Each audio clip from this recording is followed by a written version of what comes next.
Right, so so copyright infringement versus inspiration. yeah, I think that's a good one because the kids, they should know something about that based off of everything that we've done this semester, but we won't have it directly addressed those two things. And I think that's a really good idea because the first project that they're working on in the spring is the group project where they choose the topic, and they haven't ever been able to choose a topic before. I always gave them a packet and then was like, here's the thing from College Board before, and that way they could practice for the one where they're not given free choice. But I like that idea of copyright infringement versus inspiration because then they can kind of go from there, since they're going to be working in contemporary stuff, to bring it all together. Right. Yeah. Working on the difference with the paraphrasing and writing specifically, especially when they're doing something like that, where they probably are going to be having to pull from other resources, but also want their own thoughts put in as well. Right, and they need to be also very aware of if they're bringing something in, like how they recognize. I've had issues with citations where kids just didn't include any footnotes, or not even footnotes, like in-text citation, but they have a bibliography or works cited at the very end, and it's like, what goes with what? you have a quote here, but you don't cite the quote, and so that's where we're going with. All right, cool. All right. So then we have a little more like flexibility that second or third. Right, week. yeah, because right now I'm open, and I can always. This is it. I have plans the first day. So, very prepared teacher. So I like the idea of the global, that global challenge was that first day. The second day, I would like to do something with kind of like narrowing it down, potentially still being in here if that's possible. Yes. So narrowing down your topic. Narrowing down your topic, actually kind of choosing things, and so from and if you want to do the Flipster thing, maybe like, could we be in here that first whole week? Libraries, all to me. So if you could, if we're doing I'm such a library hog. because we're doing the book tasting where they get their topic, we're going to narrow down. That's probably going to take at least a couple of days. The 11th is when we have our meeting. So can we try and shoot for maybe? Like this week? Yeah, so I would say the Monday or Tuesday. It depends on like when we would be able to give them the pre-test. Well, because we could give them the pre-test, like the 10th or the 11th. Right, when they're in here. Because the thing we ask about like we could do examples of like, would this be like, is this cited properly? Would this be, if I did this, would this be copyright infringement? Like, you know, or even like it'd just be kind of like a where are you now? Like, you know, like kind of like KWL, but yeah, exactly. Like, for high school. Well, that's really valid because then we can kind of see, like, because they're really, they shouldn't get it all wrong, but they should not. They probably won't get more than half right. Yeah. And so unless they're blatantly obvious. Yeah. And you had talked about doing that Google survey, so that way. Right. So I can make we it can even via do Google the same form. So like Google. so I'll make it, and then you guys can just give it to them on like papers or whatever. And then fill everything out, and we can all. I like it. I think that's good. So they're PT1, like what the expectations are and all that. So after they've narrowed down their topic and they potentially talked about lenses or the different perspectives within that topic, and kind of tell them, all right, so this is your, like, this is, remember where we're going, and then kind of we can do your pre-test at the, like towards the end of class, and then It's not gonna be long. Yeah, and then that next week we'll be doing research, and so we'll be able to fit in whenever. So. Okay, so here I am. I'm reviewing the information literacy lesson pre-test. What I did to gauge students' knowledge and prior knowledge of the topic, which is copyright and copyright infringement, is I created a Google form, little mini quiz with about 5 questions. So I could see what they already know, what I need to make sure I cover. So looking at this, the first question I asked is, what is copyright? Basically, I just want to know what they think it is. I don't expect them to have a really solid definition of it yet. But it's good for me to know what they already know, or their conception of copyright is. So a couple of answers I got were things like, copyright are laws set in place in order to prevent the theft of intellectual property. copyrights the right of ownership and saying that no one can copyright the item. It's when you copy a thing and you're not allowed to if it's someone else's property. The ability to use one's work in your own but must be cited. Law put in place to protect the individual material such as a piece of music or artwork. The legal right to own something and have exclusive access to it. Interesting. And some things like copying. When something is being used without permission from the original creator or artist. So that's really interesting to see what they think. In our lesson, we are going to read an annotated article that explicitly states what copyright law is and why it was created. So that should give them a better understanding of what copyright actually is. The next question I asked was, true or false, if I include a citation, I am not violating copyright law. So this one is a little bit of a trick question. Basically, I want to see if they think that as long as they cite it, because they're told so often in school to cite their sources, that they think they are then not violating copyright law, which is false. Even if they include a citation, it is still violating copyright law if they're, depending on the manner in which they're using it. So as we also get further into the lesson also has them research what fair use is. So I'm hoping as they research that, they realize that if they are using certain things and, you know, a certain portion for school purposes and not long-term, things like that, not for commercial purposes, that it falls under fair use. But, so this is a little bit of a trick question. Mostly I just wanted to see what they said. Surprisingly, it's a split 50-50 for the entire class. 50 said true, it is violating copyright law, and half said false. So it'll be interesting to see what they say on the post-test. All right, my next one was, Sam uses a photo of a celebrity he found online for his school project. Does this fall under fair use or is it copyright infringement? Again, I don't expect them to already know the term fair use. This was basically, again, for me to see if they knew what it was. This one was also really interesting because I got kind of a split answer. So some of the answers I got was copyright infringement unless cited. So at least they know that they need to cite it for a school project if it's not theirs. But again, I don't think that the student knows what fair use is. Copyright infringement, he needs to cite and make sure it's not copyrighted. So it can be copyrighted, and as long as it falls under fair use law, again, it could be used. So that's interesting. Copyright infringement unless cited, copyright infringement, fair use. Fair use. So that's really interesting to see what they think about that one. All right, here's one that's a little more concrete. A school team wants to use a professional sports team logo for all of their athletic wear. Is this copyright infringement? Why or why not? Copyright infringement because it's not their own intellectual property and falls under copyright. So the student would be in fact correct. If it is a professional logo, it is copyrighted, and if even if it's a school team and they're using it and they're making money off of it, So yes, it is copyright infringement because they do not own that logo. This student didn't seem to quite understand the question. He said no, because it's their own property, i.e. the schools, but I don't think they understood what I was saying.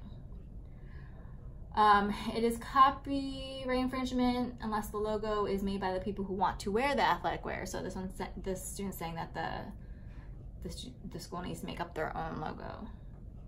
Copyright infringement because the logo doesn't belong to the school. It is copyright infringement, not their logo, and they don't have the right to use it without permission. So they're pretty good on this question, which I'm glad about because that is very clear-cut in terms of copyright infringement. Then if I copy a music artist's signature dance move and make money from it, is it copyright infringement or just inspiration? So this question, I really wanted to see their opinion.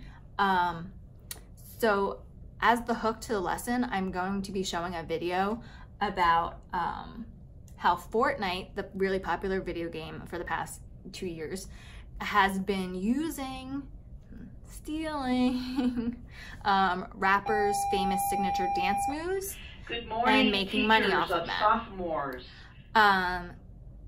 So with the game using the signature rappers' dance moves, some of the rappers have tried to sue or complained about Fortnite making millions and millions of dollars off of something that is theirs. However, according to a copyright lawyer, you cannot copyright a dance move because it is a small portion of what could be an entire dance, and it is interpretive. So somebody can interpret the same move in a different way. So it is impossible to copyright a dance move. So this, I wanted to see basically what they would say, and then I had hoped when we watch the video that they will understand why I asked them this question. So someone said copyright infringement, copyright infringement, copyright infringement, inspiration, copyright infringement, copyright infringement. So again, it seems to be a little bit split. It'll be interesting when we have our whole class discussion after we watch the video to see what they think about this subject, because it is becoming more and more of an issue, even with like the Carlton dance. That was another one that recently Alfonso Rivera tried to sue for somebody else using that signature move of his. So we'll see how the lesson goes. Okay. All right, y'all. So today we're going to be talking a little bit about copyright infringement, things like that. Did y'all take that pre-test yesterday or the day before, that little Google form with the few questions? Okay, great. Show of hands.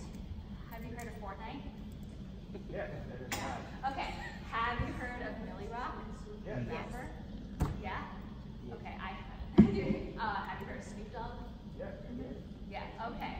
So what we're going to do is we're going to watch part of this video, and it deals with all those things and how copyright plays a role in Fortnite and with musicians and with their dance moves. So we're going to watch some of this, and then we're going to talk about it, and then we're going to move on.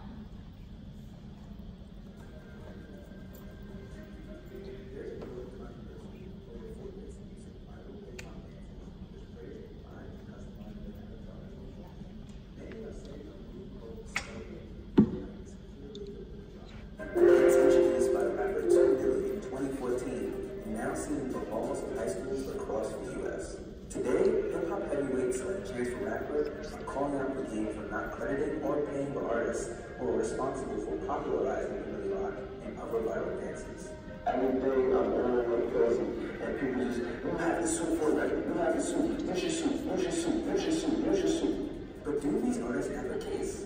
Could Fortnite be held legally accountable for making money on their dances? Beyond the courtroom, is it just ethically wrong? And can you copyright a dance move?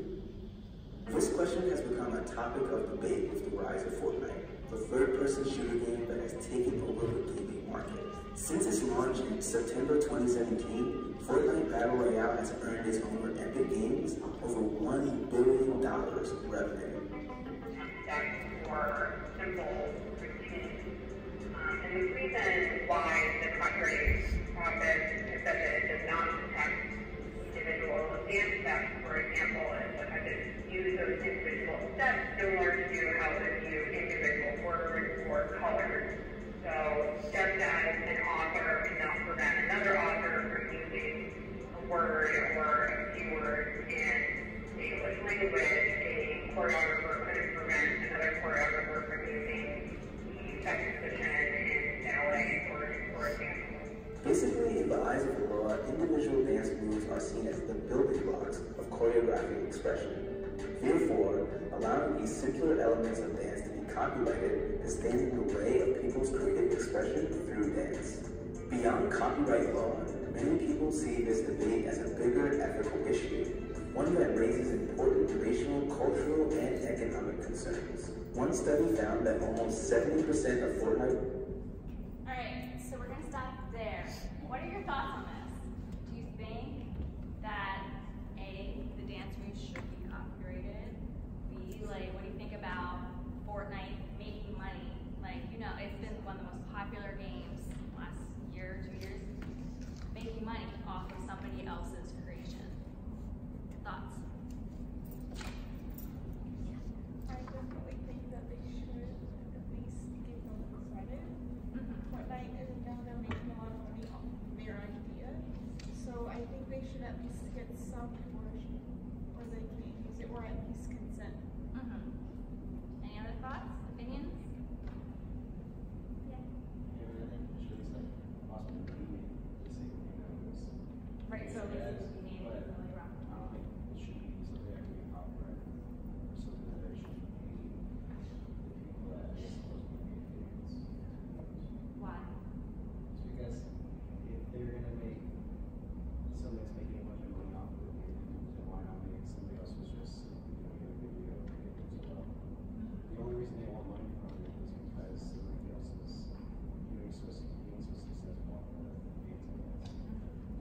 what the lawyer was saying about how they can't copyright part of a dance move because it's so small, and because it's dance, it could be interpreted different ways, right? So like, even if I were to do the Millie Rock or somebody else to do the Millie Rock or do something similar to it, like dance is so interpretive that the way a certain person dances and does it could be different than another person even though it's the same thing. So that's why I'm saying things like certain things can't be copyrighted, like they were saying words, colors, because we all use them, you know, and we all use them differently, but there's no way to say like, oh, this is your word. Like you can't do that, right? Because it's part of the English language or any language.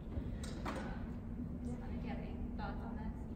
I think it's definitely very interesting, especially like in our climate, because it wouldn't have been an issue like 15 foot. Whenever I was growing up in the early 2000s, it wouldn't have been an issue just because the internet was not something that you had easily accessible. You had to go sit at a computer that had an actual like connection to the wall because it was all like Dial-up. It was dial-up or God forbid, like what was it, like TSL? Yeah, and it was still really slow, and so it wasn't an issue because YouTube wasn't really a thing. So, but now like with like easy access of information, that's where it becomes kind of an issue because it's someone's like actual like thoughts. Think about like the movement, the thought process behind it. It's not something that this guy just kind of did and then never did again. He did it and then constantly repeated it. It became kind of his move. So almost like what would be the difference between that and your written word? Except for it's not words. They're not citing their sources. So what's the difference between that and plagiarism, except for this is physical? All right, so we're going to learn more about copyright law, what it protects, what it does not protect. So everyone should have a copy of this article, the copyright question, the difference between inspiration and infringement. What I want you all to do is I want you to read through it. I want you to annotate it. Highlight parts that you think are the main points, things that are important, things that you're going to have to know. Write down any thoughts about it as you go through, because we are going to talk about it.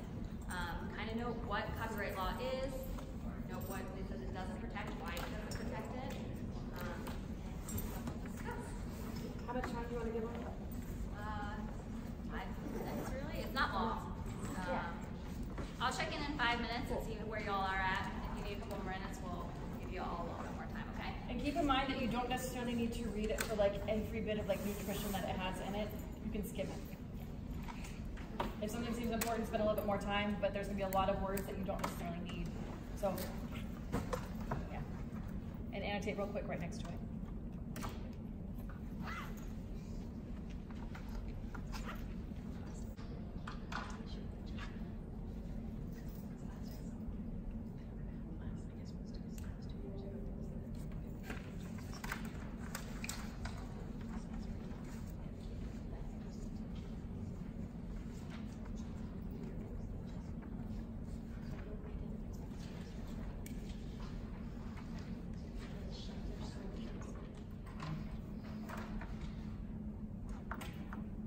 Show of hands, you're going to use a few more minutes to finish up reading and taking notes. Okay, take a couple more minutes and then we'll start.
first page, what is the purpose of the Copyright Act?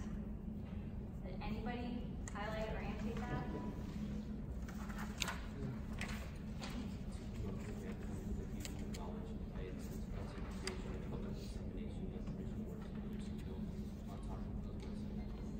Awesome. So, right. Copyright Act promote the advancement and diffusion of knowledge by incentivizing the creation and public dissemination of original works, so others can build on top of those works and that knowledge. So, what does that mean? Was copyright originally created for money-making purposes? No. What was it originally created for, in regular people words? To protect people's ideas. Protect people's ideas, and also to what? Spread knowledge. Spread knowledge, to encourage people to create things, right? To create things that would advance knowledge, spread knowledge, make our world better, obviously, you know, and protect it as we do that. But what does copyright not protect? Anybody find that in our article? They gave a couple instances of times that copyright law does not protect certain things. Ideas, right? Copyright law does not protect ideas. It has to be something tangible, right? It has to be a real product. What else? Really general arrangements or combinations of ideas like cliche plots to stories, for example. Right, exactly. That's a great example. You can't copyright that. Things that are common like that cannot be copyrighted. They're not really original ideas, right? Kenny, what were you saying? Expression when there's only one way of expressing it. Right, when there's only one way of expressing an idea, can't be copyrighted. So, what I want y'all to do, oh wait, does anybody have any other thoughts about this? Any other things that they pulled out? Any parts that they found really interesting?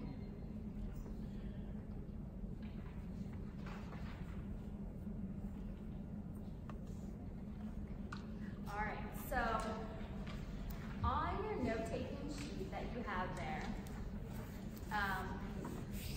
I have put 3 terms to start you guys off on your research. Fair use, public domain, Creative Commons. What I want y'all to do and what's going to happen tomorrow in class is y'all are going to have an essay about how to avoid copyright infringement. What's one step you can take or one solution to copyright infringement. What y'all are going to do now is you're going to do some online research to figure out what your answer is to that question. Because there are multiple answers. There's not one, one solution. These terms are jumping off points for y'all and things you should know. In your little pretest that you took yesterday or the day before, how many of you knew the term fair use when it was thrown out? Okay, a couple. So you weren't meant to, so I wanted to know how many actually knew it. But you are going to discover what it is today. And it's really important, especially for y'all being in school. It really lets you know what you can use as students educationally without avoiding copyright infringement. So, a couple reminders. Databases. How do we get to the databases? Macavia. Macavia, okay, so you got MyKCloud, Macavia, then databases link, Gale. I've already kind of gone in and searched, so there are some really good articles. Use your search terms. Other places, you can use the internet. Places like copyright.gov are reliable sources. If you're using other websites, make sure you are practicing, what you've been doing all year, making sure it's an authentic source and not just some unknown website that somebody has put up, because like you've seen already, copyright is super specific. So you want to make sure that your source is reliable. You want to take some good notes. You want to cite your sources, because when you write your essay, these are things that you're going to be referencing. When you do your essays, going back and then maybe not directly quoting, but paraphrasing, pointing out, oh, well, according to copyright.gov, et cetera, So make sure as you're note taking, you're either saving your articles from the databases on your Google Drive, you're using the citation tool or also writing them down on the note-taking sheet I've given you. Ms. Bonnet? Yes. How do you remember, like, whether or not, what is the acronym for you all to use that, to figure out if it's a reliable source or not? CRAB. CRAB. What does it stand for? Credible. Credibility. Reliable. Reliable. Often. Authority. Huh? Oh, good. So maybe you should actually access that in your notes. So in your seminar or research binder, you have the CRAB poster. I would get it out and use that so that way you actually can see, are the sources that you're using, are they like reliable sources, or are they credible, or are they not? So you're having them work with partners, or It's up to you. Do you want these individually partners? We'll do groups of 2. So the partners, there are 16 of you all. All right. So you're going to be working with the person right next to you. So Zora and Janet, y'all are working together.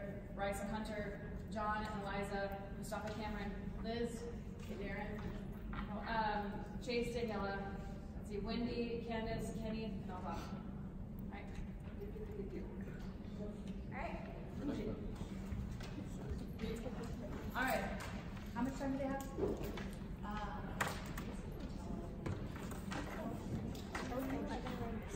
Yes, we're doing a UC part A.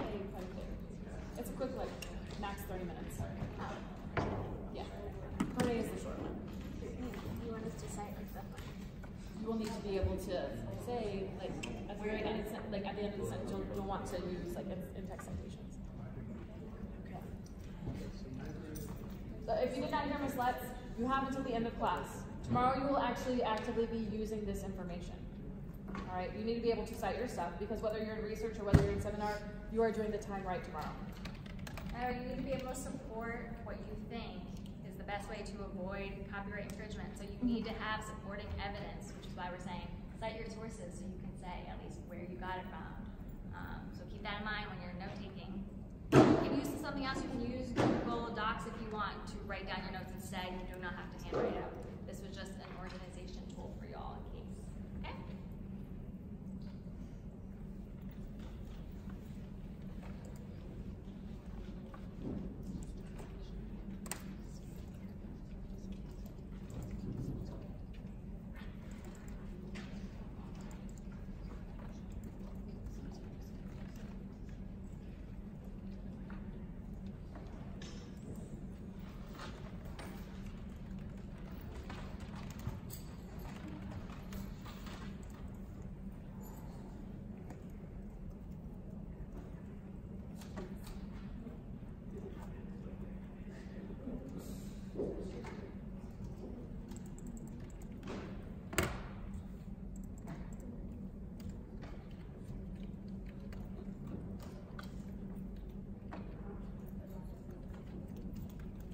Y'all don't be afraid to like discuss with your partner.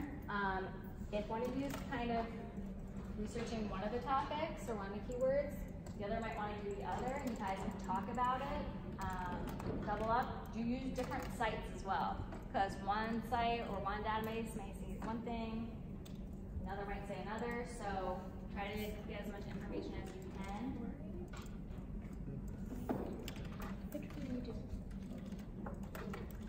Falls in the category. Comments, which compared. So I'm just taking an example of that.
Maybe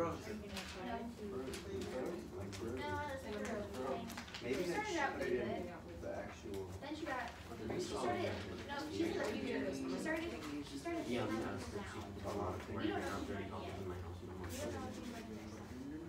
There are no wait.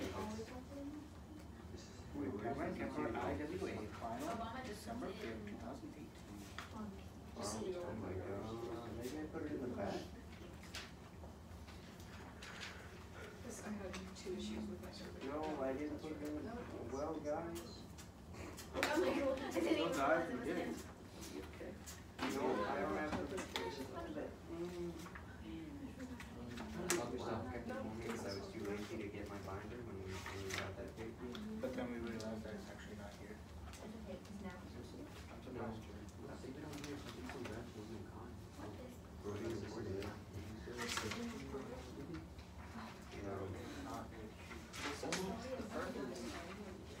The front is just a especially 8%.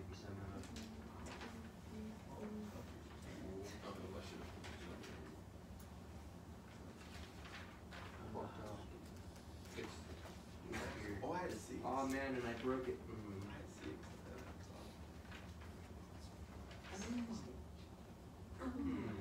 Today I will be miserable. Why is it when I go back to the list of videos thing, this is what I find? What? What do you mean? Why is this what I come to see? What do you mean? Read it. Wait, you can open it. What is going on there? No, read mine. She's sleeping Oh, on this is Oh, no, okay, I thought. No. No. They would. No. Wait, so who put that? Who had copyright that? No, it's, So when you're doing a survey, if you're sending it by email, would you copy and paste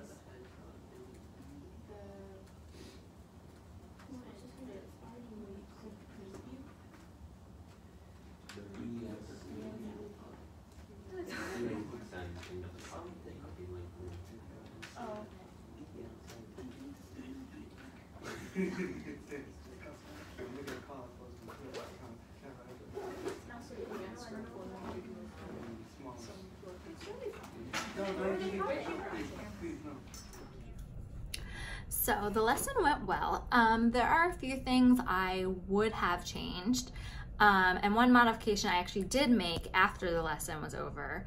When I was looking at the pre-tests, one of the questions I had asked was, if I include a citation, I am not violating copyright law, true or false?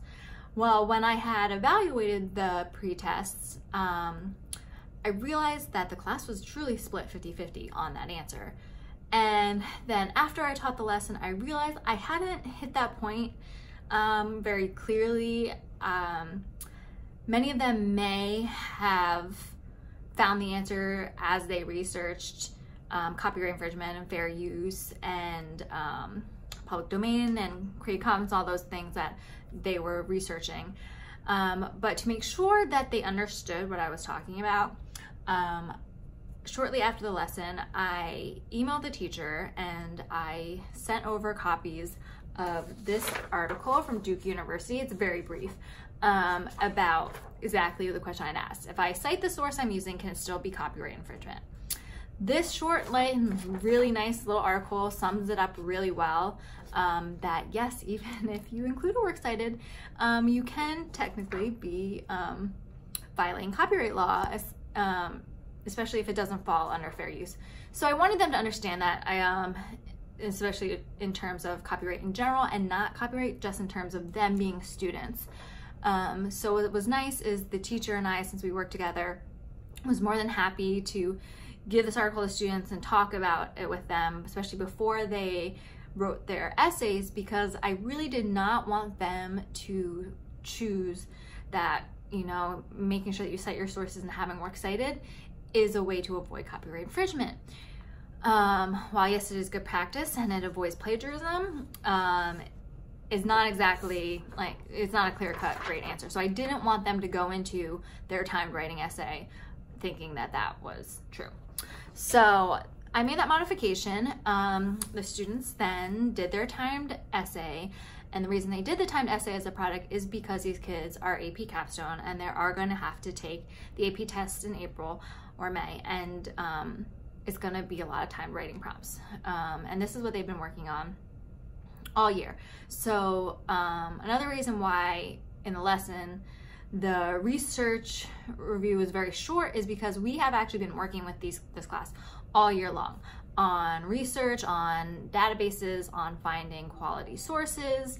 And a lot of them we actually have been working with for 2 years. A lot of them were in AP Seminar last year and are now in AP Capstone. So what was nice is with this class, I was able to just, hey, do you all remember how to access the databases? And if they didn't, I would have been surprised because we've been doing it for months.